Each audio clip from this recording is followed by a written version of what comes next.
आज करणार आहे ह्या पडवळाची भाजी, गावठी पडवळ माझ्या परड्यातलं. पडवळ धुवून हे असे तुकडे केले आहेत त्या मोठ्या पडवळाचे. हे चिरलेलं पडवळ, ह्या पडवळासाठी लागणारं साहित्य, ह्या 5-6 मिरच्या, पावटे, मूड घालून आलेले पावटे, एक मध्यम आकाराचा कांदा, थोडीशी हळद, फोडणीसाठी मोहरी, हिंग, चवीनुसार साखर, मीठ आणि 5 ते 6 बोट चमचे खोबरं. घालू. फोडणीसाठी तेल घातलेलं आहे 2-3 चमचे. तेल तापलं आहे. आता मोहरी तडतडली की हिंग घालायचं. मिरची आणि हा कांदा घातला की थोडंसं मीठ घालायचं, म्हणजे कांदा लवकर भाजला जातो. 1-2 मिनटं हा कांद्याला वाफ यायला द्यायची.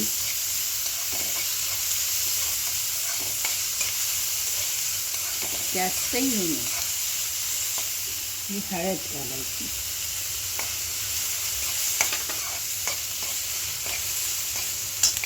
हे जे पावटे आहेत पडवळाच्या भाजीत हे यात घालायचे.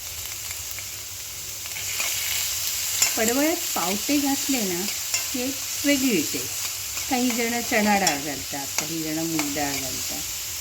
प्रत्येकाच्या आवडीप्रमाणे आम्ही पावटे घालतो.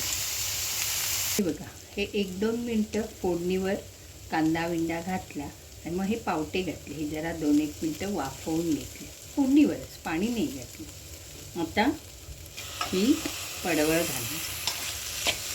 ह्या दिवसात ना आपण इथले कोकणातली लोक पडवळ लाव, दोडकं लाव आणि ह्या प्रत्येकापासनं, म्हणजे पडवळाच्या बियाचं काय, कोशिंबीर कर, चटणी कर, असं घेत असतात. मी जास्त ते आपल्याच परड्यातल्या भाज्या वापरून वेगवेगळे पदार्थ भाज्या करत असतात. बघा, ही 3-1 मिनटातच ही भाजी शिजली. पाणी न घालता सुद्धा आपोआप ह्या भाजीला वाफेवरच पाणी सुटतं. भाजी शिजली की नाही हा भाजीच्या रंगावरनंच कळतं. आणि हा आत आपण जे मी पावटे घातले, कोण चणा डाळ घालतं की आणि काय, हे शिजले. आणि थोडं आपण देणारच ना ह्याच्यात. आता जे थोडं कांद्यावर मी मीठ घातलेलं, हे थोडं आता मीठ, परत जराशी साखर चवीनुसार, आणि हे खोबरं म्हणजे चून, हे सगळं घालून करायचं, सगळं मिक्स करायचं आणि 2-3 मिनटं परत एक वाफ यायला द्यायची. अशी भाजी ही बघा, ही तयार. तुम्हाला ही रेसिपी कशी वाटते?